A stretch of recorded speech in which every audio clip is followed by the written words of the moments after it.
بہار کے ضلع ویشالی میں کہ امام کی خودکشی کا معاملہ منظر عام پر آنے کے بعد مساجد کے اماموں کی تنخواہ کا مسئلہ زیر بحث ہے۔ جنتا دل راشٹروادی نے کہا کہ امام اور مؤذنین کی مالی حالت خراب ہے، اس سے بالکل انکار نہیں۔ عام طور پر مسجدوں میں سہولت بڑھانے کے لیے لوگ اپنی پوری طاقت جھونک رہے ہیں، لیکن جن کے دم سے مساجد کی رونق ہے وہ مالی اعتبار سے تنگ حال ہیں۔ جنتا دل راشٹروادی کے قومی کنوینر اشفاق رحمان کا کہنا ہے کہ یہ صحیح ہے کہ لاک ڈاؤن میں سبھی لوگ متاثر ہوئے اور خودکشی کرنا کسی بھی طرح جائز نہیں، لیکن اب لوگوں کو امام کے مسئلے پر غور کرنا ہوگا اور ان کی تنخواہوں کے مسئلے میں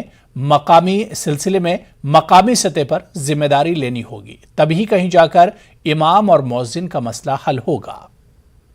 دیکھیے، لاک ڈاؤن نے سبھی کا کمر توڑ دیا ہے، اس میں صرف مسلمان نہیں ہے۔ ہاں، مسلمان پہلے سے غریب ہے اور بہت بلو پاورٹی لائن اب چلا گیا ہے، تو اس میں مسلمان اور زیادہ غریب ہو گیا ہے۔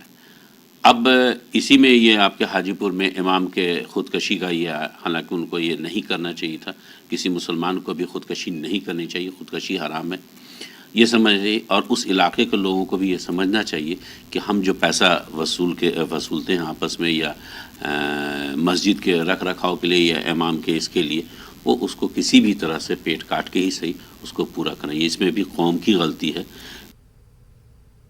تو چلیے، اس بلیٹن میں ابھی فی الحال اتنا ہی۔ شب بخیر۔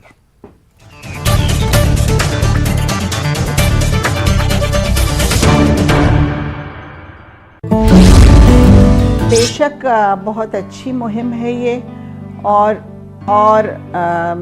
حق ہے ایک خاتون کا کہ اس کو آزادی ملے، اس کو طاقت ملے سماج میں، اور آپ یہ مہم لے کے چل رہی ہیں تو یہ بہت اچھی بات ہے۔